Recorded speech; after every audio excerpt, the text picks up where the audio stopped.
Ici et pas ailleurs, Bertrand Lasseguette nous emmène à Romain, dans la Marne, pour découvrir l'aquaponie qui mélange alors maraîchage et élevage de poissons. Ouais, regardez.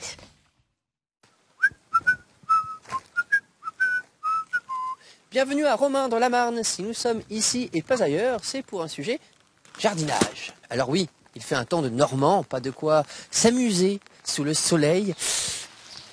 Il y a un peu trop de pluie, mais la forme de culture à laquelle on va s'intéresser, l'aquaponie, peut se pratiquer aussi à l'intérieur des maisons et sous des serres. Alors allons vite nous mettre à l'abri. L'aquaponie, ça pourrait être ça, un poney batifolant dans l'eau. Non, c'est plutôt de la menthe, du persil, du chou, des fraisiers, de futures tomates poussant au-dessus d'un aquarium.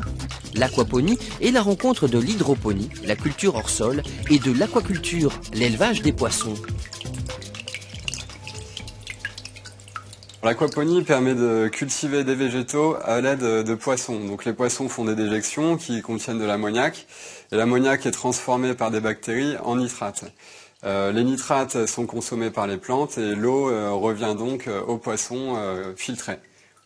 Quel est l'intérêt par rapport à un mode de culture plus traditionnel? Alors l'intérêt, c'est qu'on peut produire en ville, dans des petits espaces, ou alors aussi dans des grands espaces, ça se fait. Les plantes poussent 2 à 3 fois plus vite qu'en terre. On a beaucoup moins de contraintes, donc l'accès aux végétaux est à hauteur d'homme. Il n'y a pas à labourer la terre, il n'y a pas à arroser ni à fertiliser. En fait, la seule chose à faire, c'est de nourrir les poissons.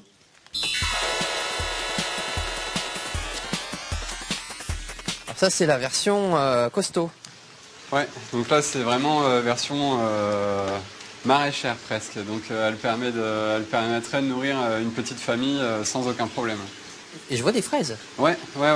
Alors la serre est installée depuis 3 semaines, mais j'ai déjà replanté quelques fraisiers et ça pousse déjà vraiment pas mal. Hein. Ici, le principe reste le même, sauf qu'à la place de poissons, dans les bacs, ce sont des écrevisses, ces bestioles cachées dans les briques.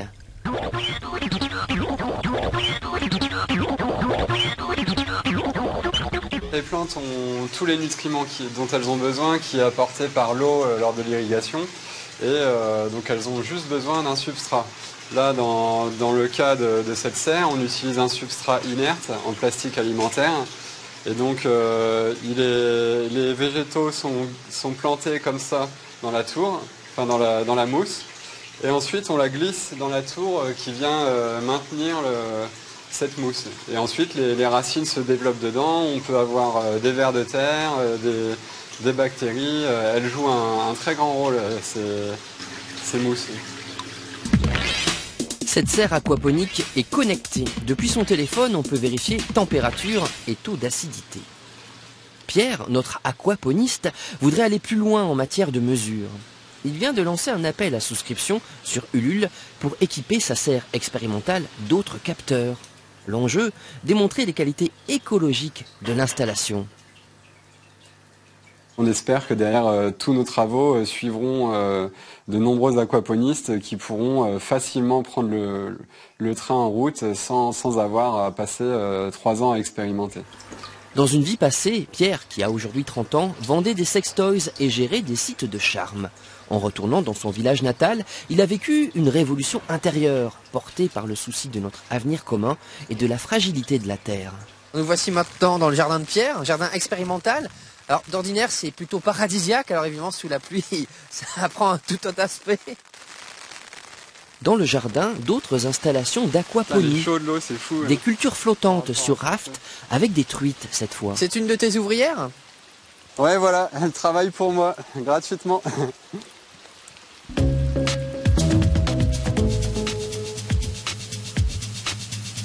Au lieu d'utiliser des mousses comme on a vu tout à l'heure, cette fois-ci on utilise des billes d'argile. Donc les billes d'argile expansées classiques. Dans ce bac, le système devient plus ingénieux. L'eau monte et descend alternativement. Alors le mouvement est créé par un petit siphon que j'ai fabriqué, ça s'appelle un siphon cloche. Et donc dès que le niveau d'eau monte au maximum, il est aspiré d'un coup et mécaniquement tout le bac de culture se vidange. Donc ça permet des alternances entre l'eau et l'air pour les racines, ce qui favorise la croissance.